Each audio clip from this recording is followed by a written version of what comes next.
Comenzamos la semana en la 94.5 con nuestro Enlace Económico.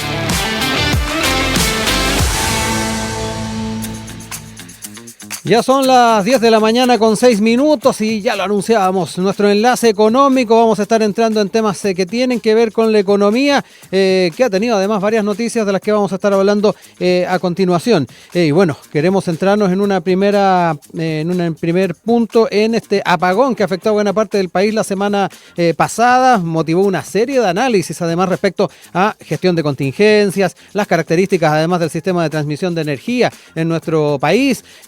Dicho sea de paso, lo hemos estado comentando, hemos tenido cortes además durante este super lunes, en fin, esto queda en la mente de la gente que está preocupada sobre este tema, pero también hay elementos más de fondo. El diseño de operación de los servicios básicos en nuestro país salen a la palestra, incluso algunos parlamentarios insistieron en crear una empresa estatal centrada en los temas eléctricos. Y ahí viene una gran pregunta: ¿qué deberíamos diseñar? ¿En qué deberíamos innovar? En fin, son temas que queremos empezar a conversar a esta hora con el economista académico de la Facultad de Administración y Economía de nuestra universidad, Gonzalo Marner, que ya lo tenemos en pantalla, quienes nos siguen por televisión. ¿Cómo está, profesor? Muy buenos días, gracias por este contacto. Buenos días. Bueno, profesor, vamos de inmediato a los temas que nos convocan y a hablar un poquito por dónde están las claves. Mencionábamos el proyecto que busca crear una empresa estatal eléctrica. También hay quienes hablan de bloqueo de inversiones, hablan de la permisología, algo que hemos tocado también en otras oportunidades con usted, profesor, y que ha estado muchas veces en la discusión política. ¿Por dónde están las claves, cree usted? Bueno, yo creo que hay que constatar que hay un modelo que presenta falencias serias. En materia de energía eléctrica. Pensemos sobre todo que el mundo y nuestro país va además al reemplazo de muchas actividades que tienen energía basada en hidrocarburos, sí, por electrificación, digamos. Pensemos solamente en el transporte. De modo tal que el tema es bien de fondo. Yo creo que hay dos problemas actualmente, uno de tipo institucional y otro de diseño. El problema institucional es que están a cargo de operar las etapas de la generación eléctrica, transmisión y distribución al usuario, empresas privadas, en un modelo en donde se licita la prestación de este servicio a cambio de una tarifa que se fija por parte de los poderes públicos. Ahora bien, el tema es que un operador privado lo que busca es maximizar la rentabilidad del capital invertido, ¿verdad? Y por lo tanto va a tender a invertir menos que lo que la seguridad indicaría como razonable. Por supuesto, para eso está el poder regulador, ¿no es cierto? Sí. Que le dice a la empresa privada también: mire, yo entiendo que usted quiere tener utilidades, pero tiene que cumplir básicamente con estas dos condiciones, ¿verdad? Que son la continuidad del servicio y su universalidad, que llegue allí donde hay personas que están más aisladas. Con lo cual, uno se pregunta a esta altura, a ver, el sistema ha terminado en que, no todo, pero una parte importante del sistema está operado por empresas públicas, pero no chilena. Claro, la colombiana, por ejemplo, a la que se alude a propósito del corte anterior. Sí, es la empresa Ecopetrol, ¿no es cierto?, que es dueña de la empresa que opera en Chile, y que es la que provocó, ¿verdad?, el fenómeno inicial. Pero luego está todas las fallas en el proceso de recuperación, ¿verdad?, del suministro, y eso tiene como actor principal una empresa que se llama Transelec, sí, que está gestionada y tiene un accionista minoritario que es una empresa estatal china, además de inversores institucionales canadienses, en realidad fondos de jubilación canadienses. Entonces, como medio paradojal, digamos, medio absurda la cuestión, digamos. tenemos una situación donde uno se pregunta, bueno, pero a ver, si vamos a terminar con empresas estatales, que se supone que tienen una serie de efectos, en fin, ¿no será mejor que tomemos las empresas estatales chilenas derechamente como parte del proceso? Es la pregunta que yo he hecho en las columnas que he escrito. En fin. Sí. Yo creo firmemente en eso. Creo que hay un problema de alimentación de información, además, desde las empresas operadoras hacia el regulador. El regulador tiene que hacerse más fuerte y yo creo que hay que ir poco a poco dándole Sí. espacio a entidades públicas chilenas en el sistema para obtener más seguridad y más garantías de universalidad. Usted ha planteado algunos elementos en ese sentido, profesora. Por ejemplo, reevaluar con participación ciudadana cláusulas de prestación de servicio y obligaciones de inversión, aumento de sanciones por interrupción de servicio, rediseñar la fijación de tarifas, también incorporación de actores públicos nacionales en áreas críticas y además acentuar el uso de energía distribuida en base a energías renovables. Algunos de los puntos donde se puede ir avanzando para ir rompiendo un poco con el esquema que ha traído algunas problemáticas a propósito de este apagón. Exactamente, y ahí quisiera, Rodrigo, poner ahora el acento Sí. en la cuestión del diseño del sistema. Hace casi 10 años se estableció una conexión entre el sistema interconectado central y el del norte. Sí. Sigue habiendo generación propia en el caso de Aysén y Magallanes. Entonces, 2017 creo que fue eso, ¿no? exactamente. Entonces, en ese sentido, lo que tenemos como modelo es una idea de una red que, si falla en una parte, se respalda con otra, ¿no? Y, por supuesto, también se va evaluando dónde están siendo más baratos los suministros, ¿no? De modo tal de ir generando una situación donde los consumidores se benefician de los avances tecnológicos. Sobre todo el cambio hacia las energías renovables, que son más baratas hoy día que la generación tradicional a través de hidrocarburos.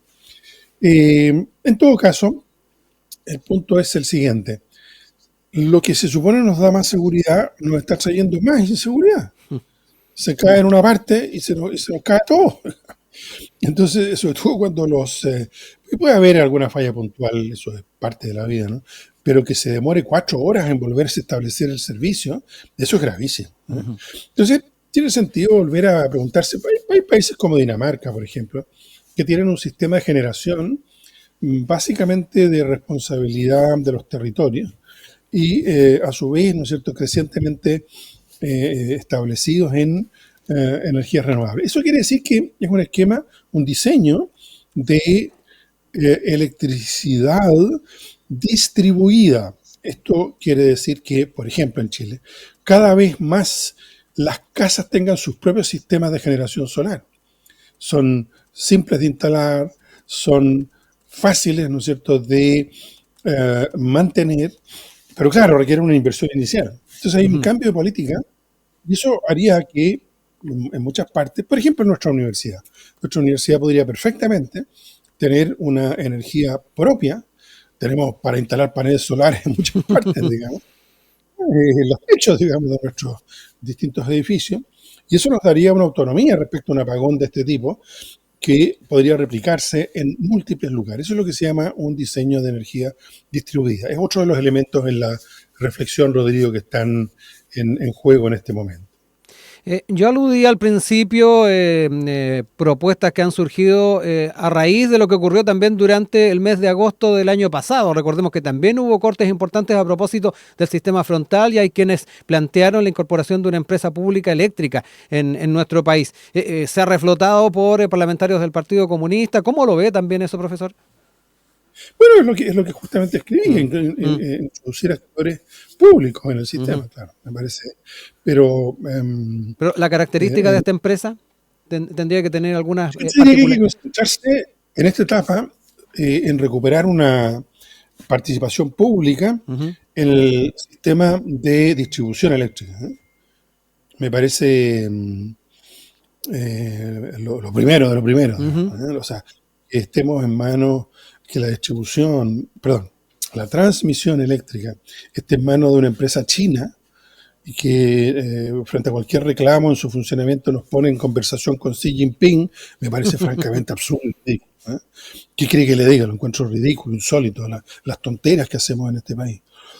Que haya una participación china que ayude a la operación, perfecto, pero la mayoría de las acciones deben ser, en mi opinión, públicas. Entonces no hay que crear ninguna empresa y lo que hay que hacer es, por ejemplo, por poner un ejemplo, Sí. eventuales mayores ingresos del litio pudieran perfectamente invertirse en la operación de una empresa como Transelec con participación pública, lo que por lo demás tiene una rentabilidad para esos fondos públicos. Esas razones que están ahí metidos fondos de pensiones canadienses. No hay para perder plata, ¿no es cierto? No están perdiendo plata. De modo que esto yo creo que sería la prioridad. La transmisión eléctrica. Y luego, en la distribución, lo mismo. Enel está siendo objeto de un procedimiento en la región metropolitana, está siendo objeto de un procedimiento de suspensión de su licencia de operación. ¿Sí? Y eso significa entonces que hay que pensar que tal vez la próxima etapa sea una empresa con participación pública la que tome en las grandes ciudades chilenas el control de la distribución eléctrica. Viendo una mirada más amplia, profesor, sabemos que en otros ámbitos de servicios también tenemos un modelo similar. Me pongo a pensar, por ejemplo, en el ámbito sanitario, en el agua potable. Esto también sería importante extrapolarlo a otras realidades en lo que tiene que ver con servicios. ¿Cómo lo ves? Sí, los razonamientos que estamos haciendo, creo, Rodrigo, son perfectamente aplicables, desde luego, al agua potable. Yo quiero recordarles que estamos a esta hora... Gas, ¿Perdón? Y también a la distribución de gas. Exacto. Quería recordarles que estamos con Gonzalo Marner, economista, académico de la Facultad de Administración y Economía de nuestra universidad, hablando particularmente de este debate por el diseño de operación del servicio eléctrico, pero obviamente que ya lo decíamos al final de la última intervención del profesor, extrapolable a otras realidades. Quiero llevarlo a otros temas, profesor, aprovechando de que hemos tenido además en el ámbito de la economía varias cifras que se han ido dando a conocer en los últimos días. La semana pasada, sin ir más lejos, conocimos las cifras de empleo para el trimestre noviembre de 2024, enero de 2025, que se ubicó en 8%. Hoy conocimos el IMASEC de enero, creció 2,5% en comparación con igual mes del año anterior. Hay que ser optimistas con estas cifras. Sabemos que nos falta todavía para llegar a los números pre-pandemia, pero ¿cómo también lo observa a propósito de que esto de una u otra forma también está permeando la discusión política? Sí, bueno, en materia de producción, ya desde el 2021 que recuperamos la producción pre-pandemia, el tema es más bien en el empleo. Sí. ¿No? Ahora, los datos coyunturales son bastante buenos, la verdad. En materia de empleo, en el trimestre que termina en enero del 2025, tenemos un crecimiento anual de 1,3% y de 0,7% respecto al trimestre final del 24, lo cual es súper positivo, y eso se refrenda con los datos que salieron hoy día. Estaba haciendo los cálculos ahí hace un rato, y bueno, sí, efectivamente tenemos este 2,5 en 12 meses, digamos, de aumento. Respecto al mes previo, tú, Rodrigo, me has escuchado muchas veces decir que hay que fijarse en la cifra desestacionalizada y que ver qué pasa más en la coyuntura respecto al mes pasado. Entonces, respecto al mes pasado, el aumento es de 0,4%, pero además es bueno trimestralizar. Entonces, en el último trimestre, en el trimestre móvil noviembre del 24 enero del 25, tenemos un crecimiento siempre desestacionalizado, que es de 0,5% mensual. Y eso significa, ¿no es cierto?, más de un 6% en ritmo de crecimiento anual. Buenísimo, si pensamos que el 24 crecimos en 2,5% y en el año anterior no crecimos nada, digamos, en el año 2023.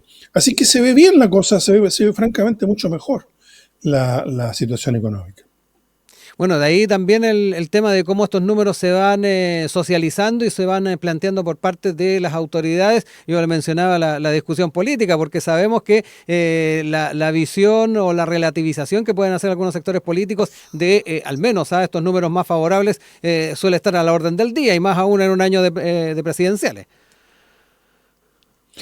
Bueno, sí, pero eso es parte del debate político, de la contingencia política, donde los oficialistas tratan de valorizar las buenas cifras y los opositores de desvalorizarlas.